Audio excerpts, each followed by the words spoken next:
The thing about being rich is that nobody believes you when you look poor. I mean that literally. I drive a 2006 Toyota Tacoma with a crack in the passenger mirror that I've been meaning to fix for 3 years. I wear a Casio watch, not ironically, not as some eccentric billionaire affectation. I just like it. It tells time. It doesn't need charging. What more do you want from a watch?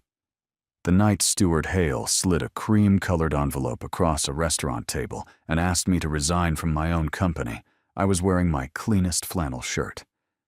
He thought that meant I had nothing. He had no idea it meant I had already won. My name is Frank Colton. I'm 58 years old, and for the last 22 years, I have owned Colton Marsh Industries, a manufacturing and logistics company that quietly sits in the upper tier of its sector, moves product across 14 states, employs just under 4,000 people, and last fiscal year cleared a number that would make your coffee go cold if I said it out loud.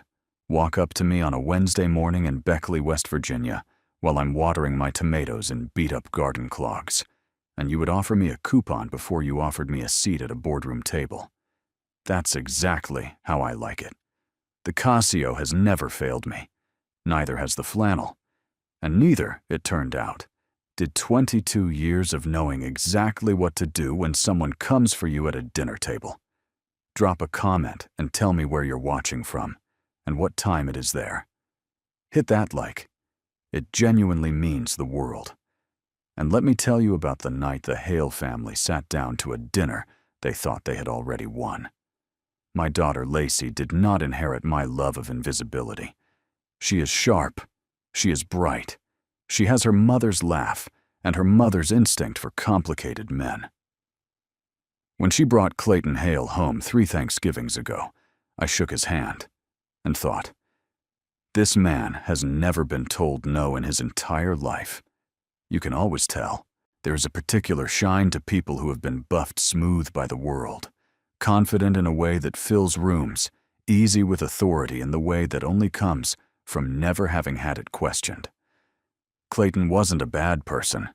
I kept telling myself that. And when I quietly ran him through our internal vetting process, yes, I vetted my daughter's boyfriend, and no, I am not apologetic about it. His numbers were solid.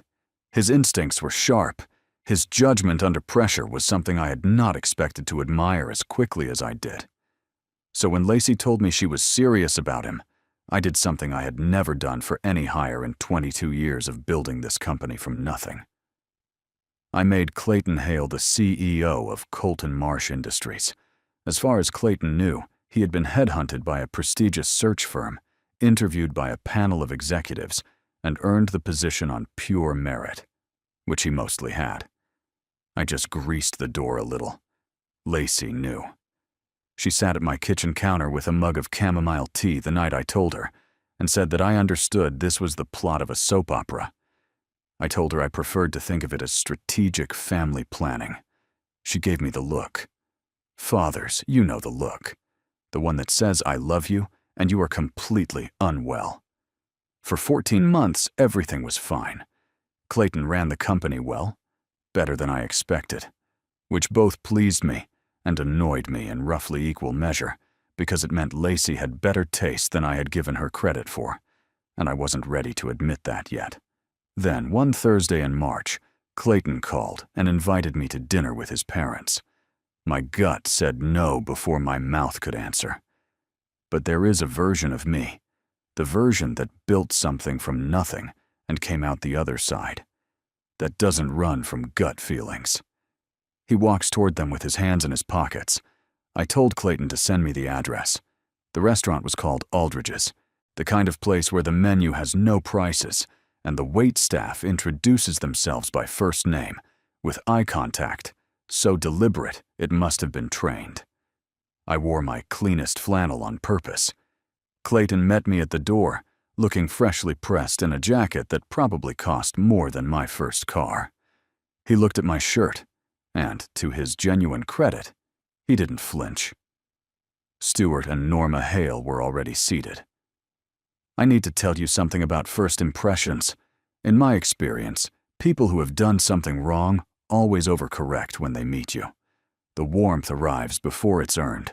The smile reaches the mouth before it reaches the eyes. Stuart Hale stood up and shook my hand with both of his, the double-handed shake, which in my experience signals either deep sincerity or deep calculation, and told me they had heard so much about me. Please sit. Sit. Norma touched my arm and said I looked wonderfully comfortable, which was the expensive restaurant way of noting my flannel and filing me under not a threat. Good. We ordered. We made small talk. Clayton talked about the company the way he always did around me, keeping details vague out of professional courtesy, or what he believed was professional courtesy. Stuart asked about my property in Beckley, which Lacey had apparently mentioned. I told him I grew tomatoes. He nodded the way people nod when they have stopped listening. And then, 40 minutes in, right between the entree and the moment I was beginning to wonder if my gut had overreacted, Stuart Hale reached into the inside pocket of his blazer and produced an envelope. Cream-colored. Thick. The kind of envelope that doesn't come from a drugstore.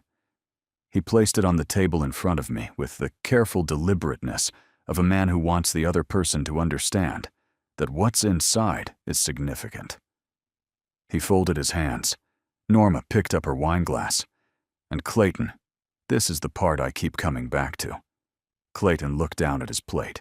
Frank, Stuart said, his voice dropping just enough to signal that we were no longer making small talk.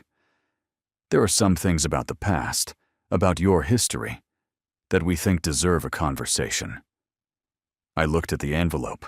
I looked at Stuart. I looked at Clayton studying his salmon like it owed him money. And I thought, there it is. 22 years of building. 22 years of silence. 22 years of believing that what happened with Victor Marsh stayed buried where I had left it. I picked up my water glass, took a slow sip, set it down with a quiet click. Stuart, I said, before I opened that, I think you should know something about me. He smiled, patient, confident, the smile of a man who believes he is holding all the cards. I never sit down at a table I haven't already flipped. The envelope sat between us like a grenade, with the pin already pulled. And nobody at that table, not Stuart, not Norma, not even Clayton, knew which one of us was already holding the pin. I did not open the envelope right away. The whole game, and make no mistake, this was absolutely a game, depended on who blinked first. Stuart had spent a considerable amount of time preparing for this moment. The restaurant, the timing, the cream-colored envelope placed just so. This was choreography, and choreography only works when the other person follows the steps that were laid out for them. I had no intention of dancing, so I picked up my fork, cut into my steak, chewed slowly, and let the silence sit at that table like a fifth guest nobody had invited. Norma shifted. Stuart's patient smile developed a small crack at the left corner. Clayton still hadn't looked up. After a very satisfying 45 seconds, I set my fork down, wiped my mouth with the cloth napkin, and reached for the envelope.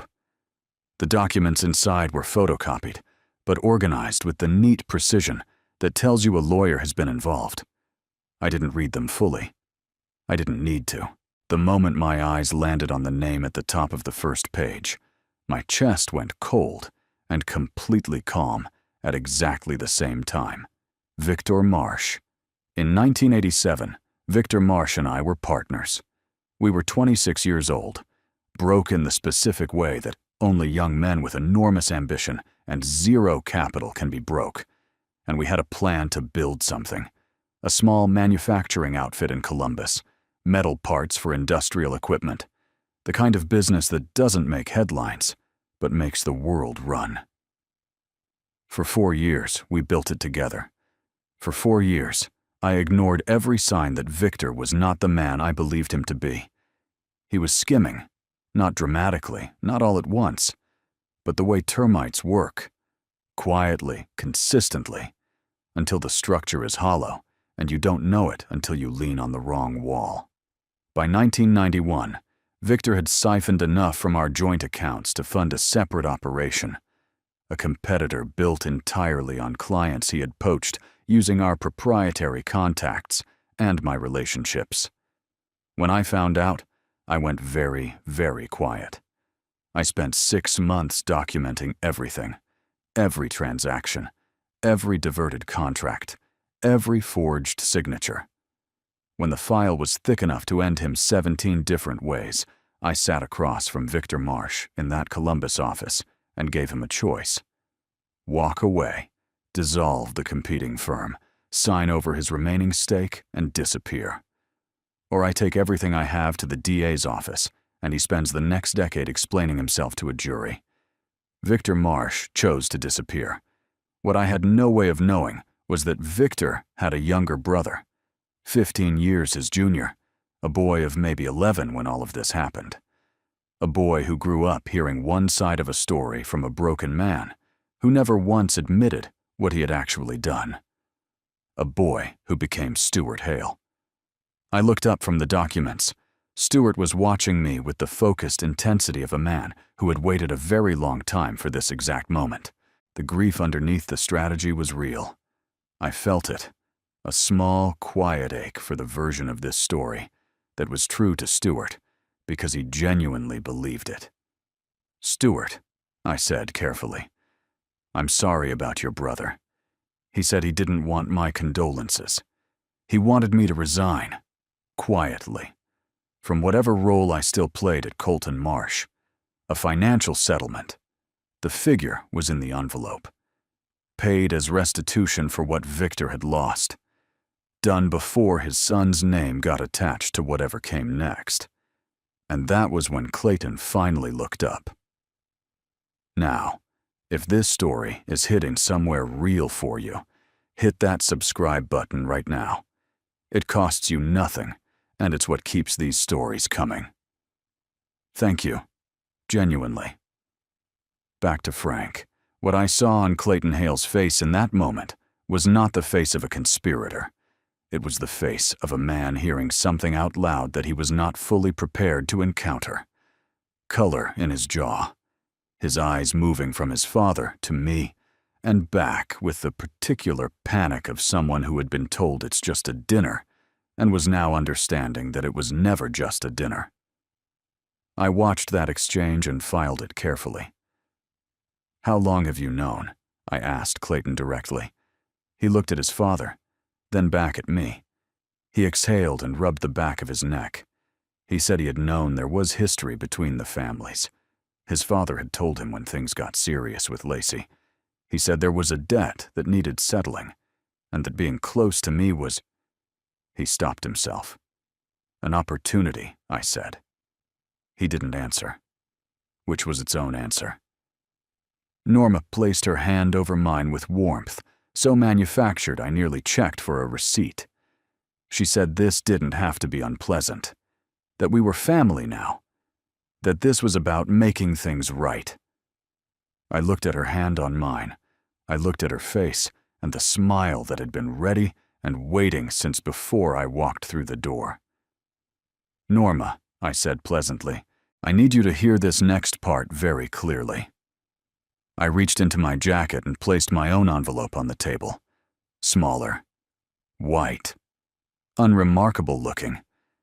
"Victor's records are incomplete," I said. Which makes sense, because a man who is building a false narrative tends to only keep the pages that support his version. What I had were the original bank records from our joint account between 1989 and 1991. The withdrawal patterns.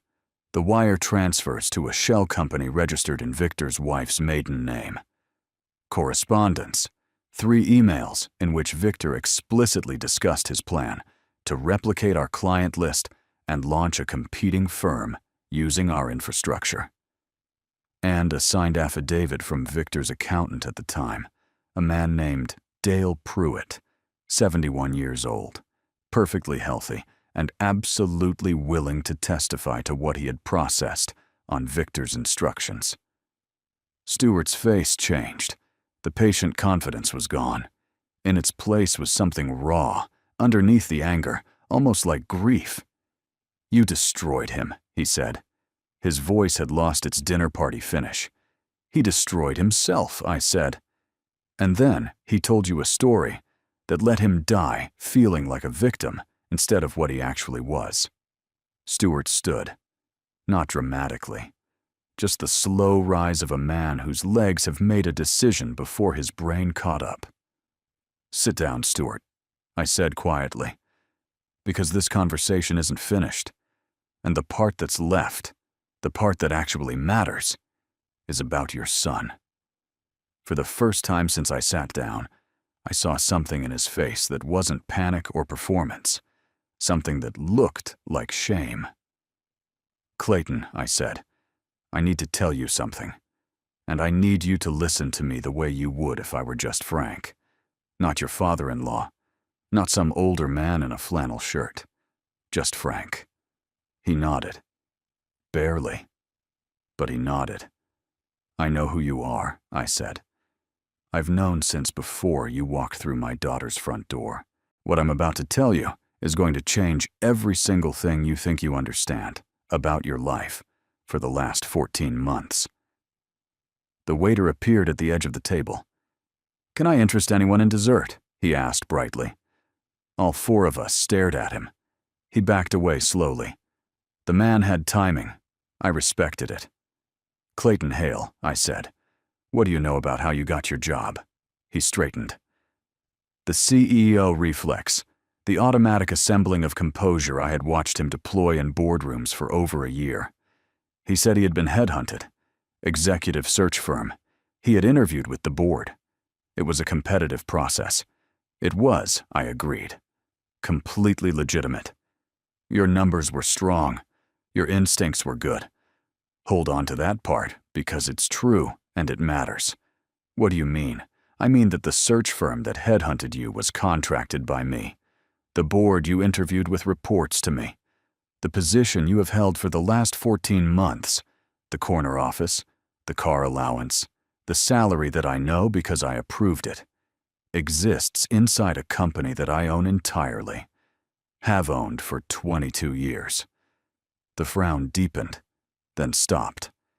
Then his face did something I can only describe as a slow system shutdown, like a computer-handed information that does not compute and simply stops processing. "The name," he started. "Frank Colton," I said. "Founder and sole owner of Colton Marsh Industries." The Marsh in the name was Victor's. I kept it because I built this company on the lesson he taught me, and I never wanted to forget it. "You have been running my company, Clayton, reporting to my executives, signing off on my contracts, sitting in a chair I placed you in." Absolute silence. Stewart had sat back down at some point. I hadn't noticed when. He looked like a man watching a building he had spent years constructing fold in on itself floor by floor. "Why?" Clayton said. It came out younger than he intended, stripped of the boardroom finish, just a man asking a genuine question. "Why would you do that?" Norma made a sound, somewhere between a gasp and a scoff. She said this was all some kind of test. "No," I said, turning to her with patience I want you to understand, was completely genuine. This was me being a father. There's a difference. I gave Clayton a moment. What I had just handed him was a lot of weight, and I am not a cruel man. I wanted him to find his footing before the next part, because the next part required him to make a decision. And decisions made in freefall are rarely the ones people stand behind later. He ran both hands through his hair, exhaled through his nose, looked at the tablecloth for a long moment.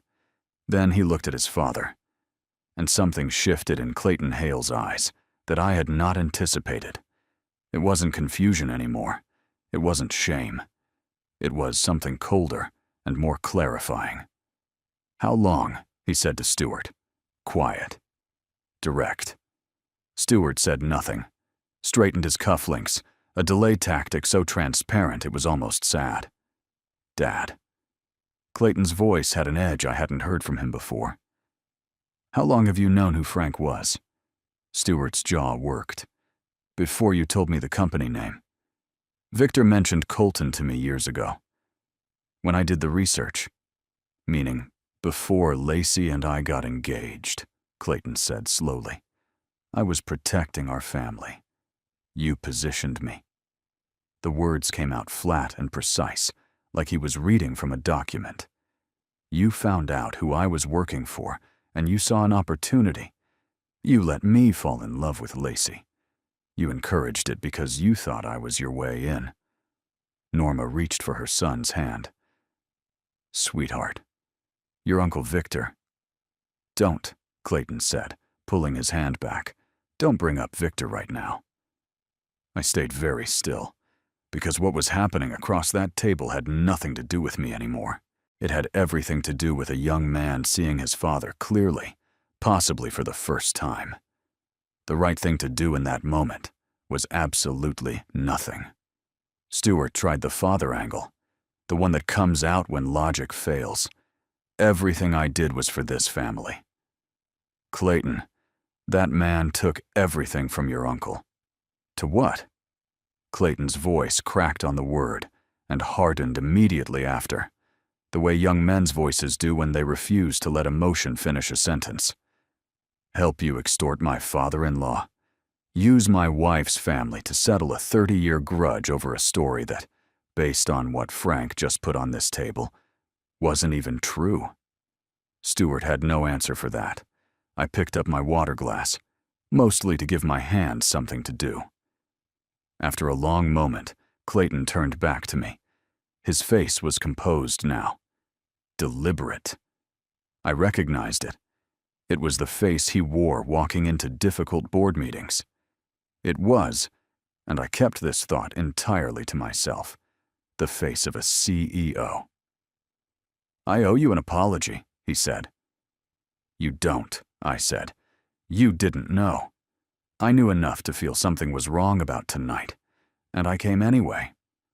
I sat at this table while my father put that envelope in front of you, and I looked at my plate. That's not who I want to be. I looked at him for a moment.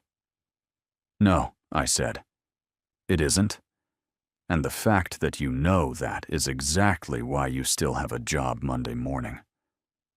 Something moved across his face, relief, trying to be dignified about it. As for you, I said, turning to Stewart. He lifted his chin. The last posture of a man who has lost and hasn't finished pretending otherwise. Those documents you brought tonight are incomplete, misleading, and in the context of what I've presented alongside them, entirely harmless to me. You came here with what you believed was a weapon. It turned out to be a photograph of a weapon. Stewart said nothing. His jaw was working, but no sound was coming out. I'm not going to pursue anything legal against you, I continued, not because I couldn't, but because Victor was your brother, and grief makes people do things that the undamaged version of themselves never would.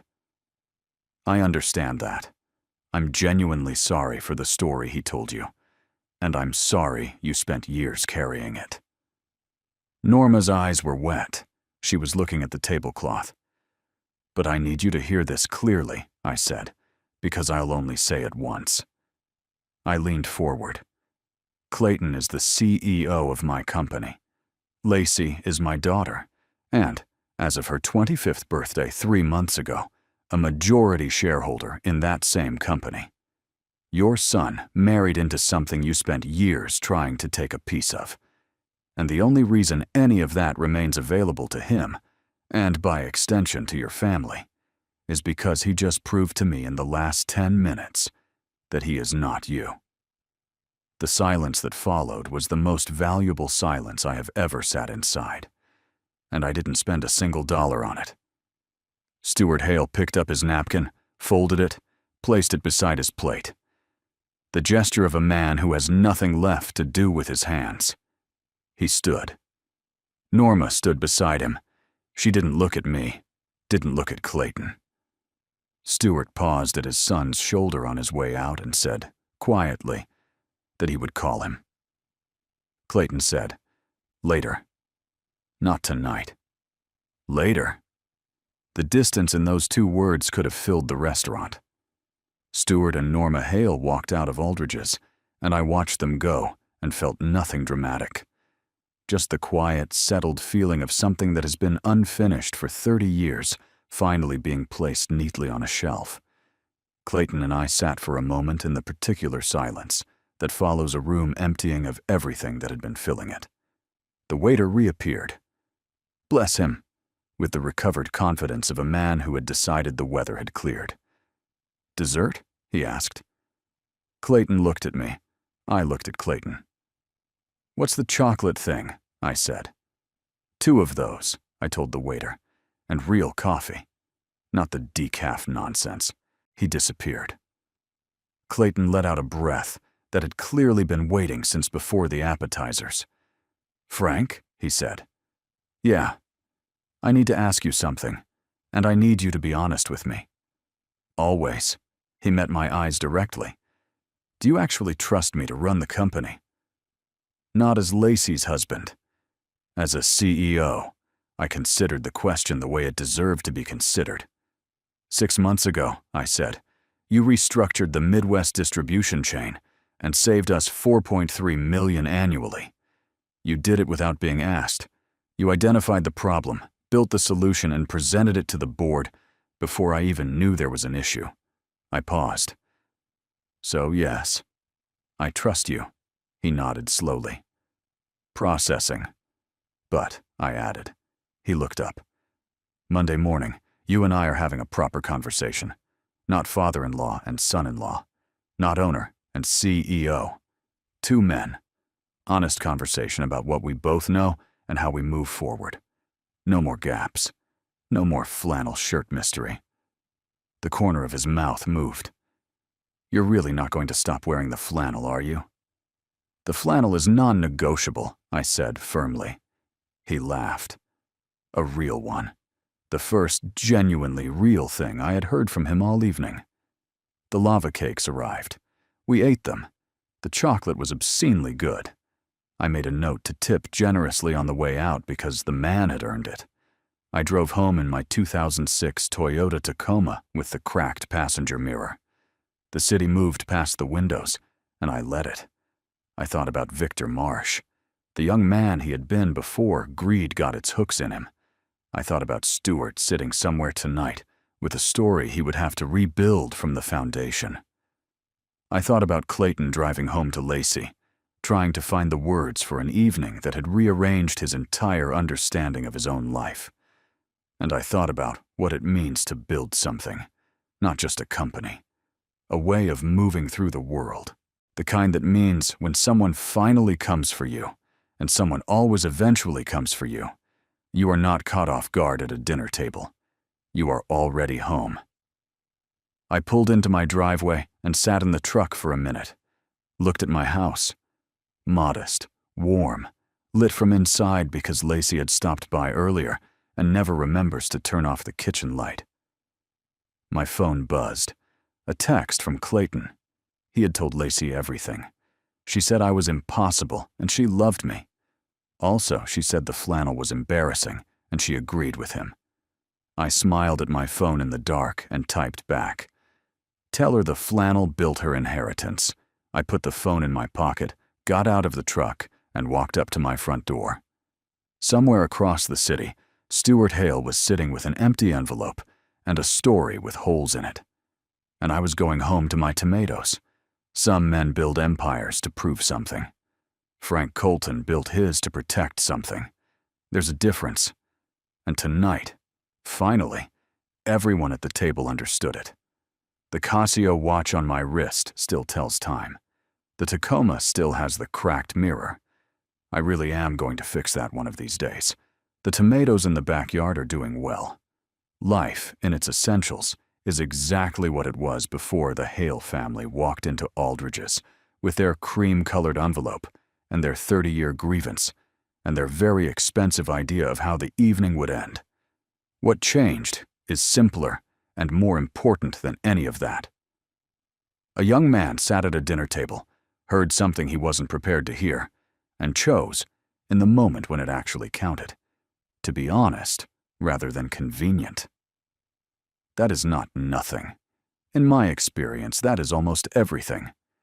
Clayton Hale walked into my company on the merits of his own ability, even if the door had been greased on its hinges. He earned his seat. He proved it again at that table, not when things were easy, but when his father was watching, and the pressure was maximum, and the easier thing would have been to look at his plate and stay quiet. He didn't.